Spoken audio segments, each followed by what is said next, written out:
Hi friends, ಎಲ್ಲರಿಗೂ ನಮಸ್ಕಾರ. ಏಕೆ ಅಡುಗೆ ಮನೆ ಚಾನಲ್ಗೆ ಸ್ವಾಗತ. ನಾನು ನಿಮ್ಮ ಐಶು ಕುಮಾರ್. ಫ್ರೆಂಡ್ಸ್, ಇವತ್ತಿನ ವಿಡಿಯೋದಲ್ಲಿ 100% ಕ್ರಿಸ್ಪಿಯಾಗಿ ಹೋಟೆಲ್ ಸ್ಟೈಲ್ನಲ್ಲಿ ಉದ್ದಿನ ವಡೆ ಯಾವ ಥರ ಮಾಡೋದು ಈಸಿಯಾಗಿ ಅಂತ ಹೇಳ್ಕೊಡ್ತೀನಿ. ಅದಕ್ಕೂ ಮುಂಚೆ ನೀವಿನ್ನೂ ನಮ್ಮ ಚಾನಲ್ನ ಸಬ್ಸ್ಕ್ರೈಬ್ ಮಾಡಿಲ್ಲ ಅಂದರೆ ಪ್ಲೀಸ್ ಸಬ್ಸ್ಕ್ರೈಬ್ ಮಾಡ್ಕೊಳ್ಳಿ ಹಾಗೂ ಪಕ್ಕದಲ್ಲಿ ಕಾಣೋ ಬೆಲ್ ಐಕನನ್ನು ಕ್ಲಿಕ್ ಮಾಡಿ.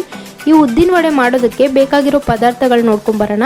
ಮೊದಲನೇದಾಗಿ ಒಂದು 1/4 kg ಉದ್ದಿನ ಬೇಳೆನ ನಾನು ರಾತ್ರಿ ಇಡೀ ನೆನೆಸಿಟ್ಕೊಂಡಿದ್ದೀನಿ.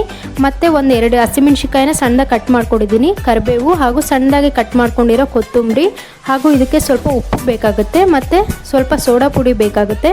ಮೇಲೆ ಕ್ರಿಸ್ಪಿಯಾಗಿ ಬರಬೇಕು ಅಂತಂದರೆ ಸ್ವಲ್ಪ ಉಪ್ಪಿಟ್ಟಿನ ರವೆ ಬೇಕು. ಮೊದಲನೇದಾಗಿ ಒಂದು ಮಿಕ್ಸಿ ಜಾರ್ಗೆ ಸ್ವಲ್ಪನೇ ಉದ್ದಿನಬೇಳೆ ಹಾಕ್ಕೊಳ್ಳಿ. ನೀರು ಹಾಕದೇ ಗಟ್ಟಿಯಾಗಿ ಒಂದು ರೌಂಡ್ ಹಾಗೆ ರುಬ್ಕೋಬೇಕು. ನೋಡಿ, ಇದೇ ಥರ ಗಟ್ಟಿಯಾಗಿ ರುಬ್ಕೋಬೇಕು. ಮತ್ತೆ 1-2 ಸ್ಪೂನ್ ನೀರು ಹಾಕ್ಕೊಂಡು ಮತ್ತೆ ಒಂದು ರೌಂಡ್ ಗ್ರೈಂಡ್ ಮಾಡ್ಕೋಬೇಕು. ನೋಡಿ, ಎಲ್ಲ ಉದ್ದಿನಬೇಳೆನೂ ಇದೇ ಥರನೇ ಗ್ರೈಂಡ್ ಮಾಡ್ಕೋಬೇಕು. ಹಾಗೆ ಇದಕ್ಕೆ ಕಟ್ ಮಾಡ್ಕೊಂಡಿರೋ ಹಸಿಮೆಣ್ಸಿನ್ಕಾಯಿ, ಕರಿಬೇವು, ಕೊತ್ತಂಬರಿ, ಉಪ್ಪು ಹಾಗೂ ಸೋಡಾ ಪುಡಿ ಹಾಕ್ಕೊಂಡು ಮತ್ತು ಮೇಲೆ ಕ್ರಿಸ್ಪಿ ಬರಬೇಕು ಅಂತಂದರೆ 4-5 ಸ್ಪೂನಷ್ಟು ಉಪ್ಪಿಟ್ಟಿನ ರವೆ ಹಾಕ್ಕೊಂಡು ಚೆನ್ನಾಗಿ ಮಿಕ್ಸ್ ಮಾಡ್ಕೋಬೇಕು. ನೋಡಿ, ತುಂಬ ಚೆನ್ನಾಗಿ ಕಲಿಸ್ಕೋಬೇಕು. ಯಾಕಂದರೆ ಒಂದು ಕಡೆ ಉಪ್ಪು ಬರುತ್ತೆ, ಇಲ್ಲ ಒಂದು ಕಡೆ ಸಪ್ಪೆ ಬಂದುಬಿಡುತ್ತೆ. ಹಾಗಾಗಿ ಚೆನ್ನಾಗಿ ಕಲಿಸ್ಕೋಬೇಕು. ಒಂದು ಪ್ಯಾನ್ನ ಕಾಯ್ದಕ್ಕೆ ಇಟ್ಕೊಳ್ಳೋಣ. ಅದಕ್ಕೆ ಎಣ್ಣೆ ಹಾಕ್ಕೊಂಡು ಚೆನ್ನಾಗಿ ಎಣ್ಣೆ ಕಾಯಬೇಕು.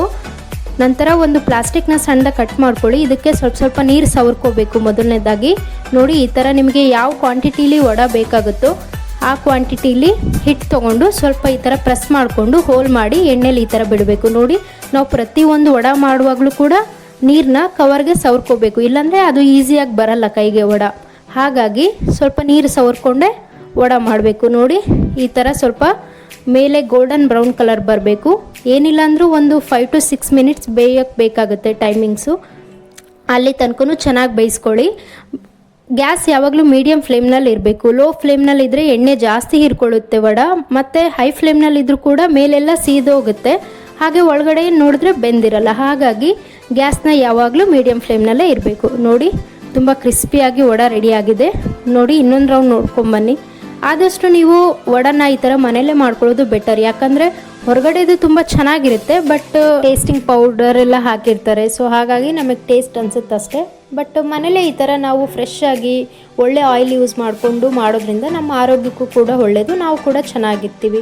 ಹೋಟೆಲ್ನಲ್ಲಿ ಯಾವ್ಯಾವುದೋ ಆಯಿಲಿಂದ ಫ್ರೈ ಮಾಡಿರ್ತಾರೆ, ಮತ್ತು ಒಂದು ಸಲ ಫ್ರೈ ಮಾಡಿದ್ದ ಆಯಿಲ್ನ ಇಟ್ಕೊಂಡು ಮತ್ತೊಂದು ಸಲ ಫ್ರೈ ಮಾಡ್ತಾರೆ. ಸೊ ಹಾಗಾಗಿ ಅದು ಅಷ್ಟು ಕ್ಲೀನ್ ಅನಿಸಲ್ಲ, ಮತ್ತು ಆರೋಗ್ಯ ಕೂಡ ಅದು ಡೇಂಜರ್. ಹಾಗಾಗಿ ಆದಷ್ಟು ಮನೇಲಿ ಮಾಡ್ಕೊಳ್ಳಿ.